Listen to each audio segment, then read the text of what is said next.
ನನ್ನ ಮದುವೆ ಆಗಿ 20 ವರ್ಷ ಆಗಿದೆ ಸರ್. ನನ್ನ ಹಸ್ಬೆಂಡು ಡಿಸೆಂಬರ್ 22ನೇ ತಾರೀಕು ಆತ್ಮಹತ್ಯೆಗೆ ಟ್ರೈ ಮಾಡಿದ್ರು. ಸಡನ್ನಾಗಿ ನಾವು ಪೊಲೀಸ್ನವ್ರನ್ನ ಕರೆಸಿ ಡೋರ್ ಉಡಿಸಿ ಒಳಗಡೆ ಹೋಗ್ಬಿಟ್ಟು 75% ಜೀವ ಹೋಗಿತ್ತು ಸರ್. ಸದ್ಯ ಸಂಜೀವಿನಿ ಹಾಸ್ಪಿಟಲ್ಗೆ ದಾಖಲು ಮಾಡಿ 23ನೇ ತಾರೀಕು ಬೆಳಗ್ಗೆ 10 ಕಾಲಿಗೆ ನನ್ನ ಗಂಡ ತೀರ್ಕೊತಾರೆ. 10 ನಿಮಿಷಕ್ಕೆ ಪೊಲೀಸ್ ಸ್ಟೇಷನಿಂದ ಮಹಾಲಕ್ಷ್ಮಿ ಲೇಔಟ್ ಪೊಲೀಸ್ ಸ್ಟೇಷನಿಂದ ಕಾಲ್ ಬರುತ್ತೆ, ಬನ್ನಿ ಅಂತ. ನಾನು ನನ್ನ ಮಕ್ಕಳು ಹೋಗ್ತೀವಿ ಸರ್ ಮಹಾಲಕ್ಷ್ಮಿ ಲೇಔಟ್ ಪೊಲೀಸ್ ಸ್ಟೇಷನ್ಗೆ.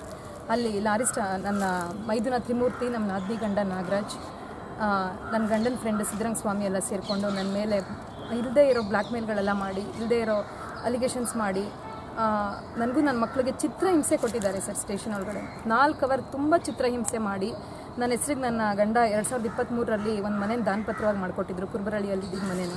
ಆ ಮನೆ ವಾಪಸ್ ಬರ್ಸ್ಕೊಳ್ಳೋವರೆಗೂ ಬಿಟ್ಟಿಲ್ಲ ಸರ್. ತುಂಬ ಹಿಂಸೆ ಕೊಟ್ಟು ಒಬ್ಬರು ನಿನಗೆ ಕೇಸ್ ಮಾಡಿಸಿ ಜೈಲಿಗೆ ಹಾಕ್ಸ್ತೀವಿ ಅಂತ ಒಬ್ಬರು ನನಗೆ ನನ್ನ ಮೈದುನ ಬಂದು, ನಾನು ಕೋರ್ಟಲ್ಲಿ ಕೆಲಸ ಮಾಡೋದು, ನನಗೆ ಆ ಜಡ್ಜ್ ಗೊತ್ತು, ಈ ಜಡ್ಜ್ ಗೊತ್ತು, ನಿನಗೂ ನಿನ್ನ ಮಕ್ಕಳು ಹೆಂಗೆ ನೆಮ್ಮದಿಯಾಗಿ ಬದುಕ್ತೀರಾ ನೋಡ್ತೀವಿ, ಇಲ್ಲಾಂದರೆ ಸಿಗ್ನೇಚರ್ ಮಾಡಿಕೊಡು ನೀನು ಅಂತ ಬಲವಂತವಾಗಿ ಸಿಗ್ನೇಚರ್ ಮಾಡಿಸ್ಕೊಂಡಿದ್ದಾರೆ ಸರ್ ನನ್ನ ಹತ್ರ.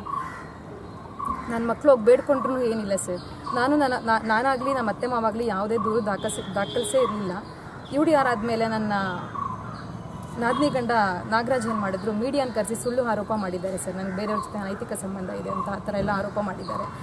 ಆ ನಾಗರಾಜೇ ನನ್ನ ಹತ್ರ ಕೆಟ್ಟದಾಗಿ ನಡ್ಕೊತಿದ್ರು, ಮನೆಯಲ್ಲ ಸಭ್ಯವಾಗಿ ನಡ್ಕೊತಿದ್ದನ್ನು ನನ್ನ ಗಂಡನ ಹತ್ರ, ನಮ್ಮ ನಾದಿನಿ ಹತ್ರ ಹೇಳಿದ್ದೆ ಸರ್. ಈ ವಿಚಾರಕ್ಕೆ ನನ್ನ ಮೇಲೆ ಮೀಡಿಯಾ ಮುಂದೆ ಈ ಥರ ಹಾಗೆ ತೀರಿಸ್ಕೊಂಡಿದ್ದಾರೆ ಸರ್. ಆಸ್ತಿಗೋಸ್ಕರನೇ ಇದೆಲ್ಲ ಪ್ಲಾನ್ ಮಾಡಿದ್ದಾರೆ ಸರ್. ನಮ್ಮ ಮನೆಯಲ್ಲಿ ರೆಕಾರ್ಡರ್ ಇಡಿಸಿದ್ದಾರೆ ನಾನು ಮಾತಾಡೋದೆಲ್ಲ ಕೇಳಿಸ್ಕೊಳ್ಳೋಕ್ಕೆ. ನನಗೂ ನನ್ನ ಗಂಡನಿಗೆ ಜಗಳ ತಂದಿಟ್ಟಿದ್ದೆ ಇವ್ರು 3 ಜನ ಸರ್. ಪ್ರತಿಯೊಂದು ವಿಚಾರನೂ ಮನೆಯಲ್ಲಿ ಏನೇನು A to Z ನಡೆಯುತ್ತೋ ಪ್ರತಿಯೊಂದು ವಿಚಾರನೂ ತಿಳ್ಕೊಂಡಿದ್ದಾರೆ ಸರ್. ನನ್ನ ಗಂಡನಿಗೆ ಸ್ವಂತಿಕೆಯಿಂದ ಬದುಕೋಕ್ಕೆ ಬಿಟ್ಟಿಲ್ಲ ಸರ್ ಇವರು.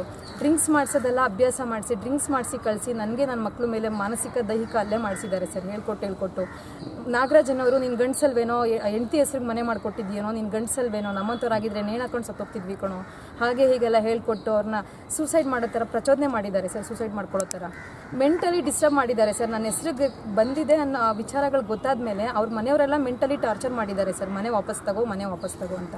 ನಾನು ಮಾರ್ಕೊಂಡ್ಬಿಡ್ತೀನಿ ಅಂತ ಸರ್. ನಾನು ಯಾಕೆ ಮಾರ್ಕೊಂಡ್ಲಿ? ನನಗೆ ನನ್ನ ತಂದೆದಿದೆ, ನನ್ನ ಅಣ್ಣ ಅಷ್ಟು ದುಡಿತಾನೆ, ನನ್ನ ಅಣ್ಣ ನನಗೆ 3 ಕೋಟಿ ಪ್ರಾಪರ್ಟಿ ಮಾಡಿಕೊಟ್ಟಿದ್ದು. ಇದೆಲ್ಲ ನನಗೆ ಬೇಕಿಲ್ಲ ಸರ್ ಅವ್ರ ಮನೆ. ನನ್ನ ಮಕ್ಳಿಗೋಸ್ಕರ ಸರ್ ಅದು ಮನೆ.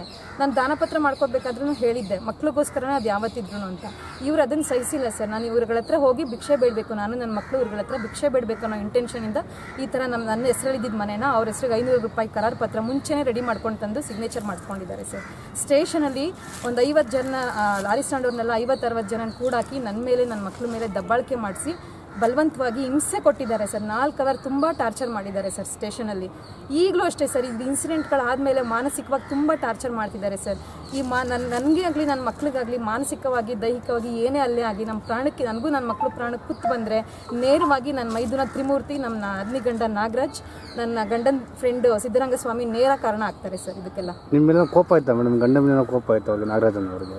ಸರ್ ನಾಗರಾಜನ್ ಅವರು ತುಂಬ ಫ್ಯಾಮಿಲಿಗಳನ್ನ ಹಿಂಗೆ ಹಾಳು ಮಾಡಿದ್ದಾರೆ ಸರ್. ನಮ್ಮ ರಿಲೇಷನಲ್ಲಿ ತುಂಬ ಫ್ಯಾಮಿಲಿಗಳಿಗೆ ಹಿಂಗೆ ಡ್ರಿಂಕ್ಸ್ ಅಭ್ಯಾಸ ಮಾಡಿಸೋದು, ಇಲ್ಲದೆ ಇರೋದನ್ನೆಲ್ಲ ಹೇಳ್ಕೊಡೋದು, ಮನೆಯಲ್ಲಿ ಜಗಳ ಮಾಡಿಸೋದು, ಸುಮಾರು ಜನ ಹ್ಯಾಂಗ್ ಮಾಡ್ಕೊಳ್ಳೋ ಥರನೇ ಮಾಡಿದ್ದಾರೆ ಸರ್. ಸರ್ ಇದೇ ಸರ್, ದುಡ್ಡುಗಳು ಮಾಡೋ ಉದ್ದೇಶ ಸರ್. ಹಿಂಗೆ ಇನ್ನೊಬ್ರು ಮನೆ ಹಾಳು ಮಾಡೋದು, ದುಡ್ಡು ಮಾಡೋದು, ಸಾಲ ಕೊಡಿಸೋದು, ಟಾರ್ಚರ್ ಮಾಡೋದು, ಬಡ್ಡಿ ತೊಗೊಳ್ಳೋದು, ಈ ಥರ ಉದ್ದೇಶಗಳು ಸರ್. ನಾಗರಾಜ್ ಯಾರು ಅವರು?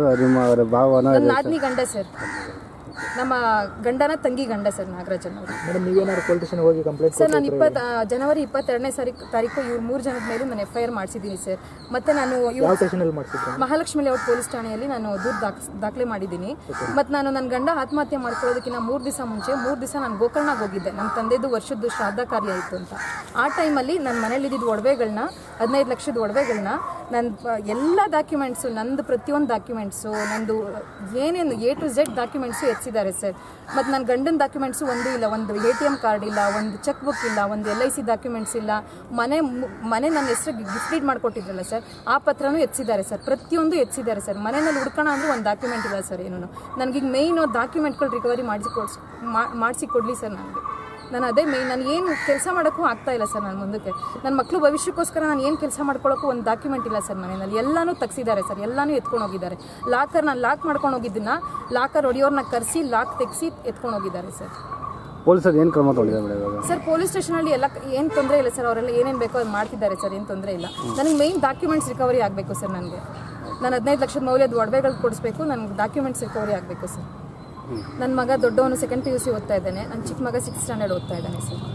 ಮೇಡಮ್ ಈಗ ಮಹಿಳಾ ಆಯೋಗ ಏನೋ ನೀವೇನೋ ದೂರು ಕೊಟ್ಟಿದ್ರ? ಕಮಿಷನರ್ ಹತ್ರನೂ ನಾನು ಫಸ್ಟ್ ಕಮಿಷನರ್ ಹತ್ರನೂ ದೂರು ಕೊಟ್ಟಿದ್ದೀನಿ, ನೆಕ್ಸ್ಟ್ ಮಹಿಳಾ ಆಯೋಗಕ್ಕೂ ದೂರು ಕೊಟ್ಟಿದ್ದೀನಿ ಸರ್. ನನಗೆ ಈ ಥರ ಚಿತ್ರಹಿಂಸೆ ಕೊಟ್ಟಿದ್ದಾರೆ, ಚಿತ್ರಹಿಂಸೆ ಆಗ್ತಿದೆ, ಈಗಲೂ ನನಗೆ ಈ ಶೋಷಣೆಗಳೆಲ್ಲ ತಪ್ಪಿಲ್ಲ ನನಗೆ, ಆ ಥರ ನಾನು ಮಹಿಳಾ ಆಯೋಗಕ್ಕೂ ಕೊಟ್ಟಿದ್ದೀನಿ. ನಂತರ ನಾನು ಮಹಾಲಕ್ಷ್ಮಿ ಲೇಔಟ್ ಪೊಲೀಸ್ ಸ್ಟೇಷನ್ಗೆ ಕಂಪ್ಲೇಂಟ್ ಮಾಡಿದ್ದೀನಿ. ಅವ್ರೇನು ಕ್ರಮ ತಗೊಂಡಿಲ್ಲ ಮಹಿಳಾ ಇಲ್ಲ ಆಯೋಗ? ಸರ್, ಅವ್ರನ್ನ ಮಹಿಳಾ ಆಯೋಗದಲ್ಲಿ 15 ದಿವಸ ಆದ್ಮೇಲೆ ಕ್ರಮ ತಗೋತೀವಿ ಅಂತ ಹೇಳಿದ್ದಾರೆ ಸರ್. Okay okay. ಬಂದ ಕಡೆ ಬಂದೇನೋ ಇದು ಸರ್ವೆ ಮಾಡಿದ್ರೆ ಮಹಿಳಾ ಆಯೋಗದವರು? ಇಲ್ಲ ಸರ್, ಏನು ಮಾಡಿ ಏನು ಬಂದಿಲ್ಲ. ಇದಕ್ಕೆ ನಿಮಗೆ ಜೀವನಾಧಾರಕ್ಕೆ ಏನಾದರೂ ಬೇರೆ ಇರುತ್ತೆ ಮೇಡಮ್? ನೀವು ಕೆಲಸ ಮಾಡೋಕ್ಕೆ ನಿಮ್ಮಲ್ಲಿ ಏನಾದರೂ ಸರ್ ನಾನು ಇವಾಗ ಎಲ್ಲೋಗಿ ಏನು ಕೆಲಸ ಮಾಡೋಕ್ಕೂ ಸರ್ಟಿಫಿಕೇಟ್ಗಳೆಲ್ಲ ಬೇಕು. ಏನು ಸರ್ಟಿಫಿಕೇಟ್ಸು ಇಲ್ಲ, ಮತ್ತು ನನ್ನನ್ನು ಎಲ್ಲ ಮೀಡಿಯಾದಲ್ಲಿ ಪ್ರಸಾರ ಮಾಡಿ ನನ್ನ ಮಾನಹಾನಿ ಮಾಡಿದ್ದಾರೆ ಸರ್. ನನಗೆ ಎಲ್ಲೋಗೋಕ್ಕೂ ನಾನು ನನ್ನ ಮಕ್ಕಳು ಇನ್ನೂ ಸಫರ್ ಆಗ್ತಾ ಇದ್ದೀವಿ ಸರ್.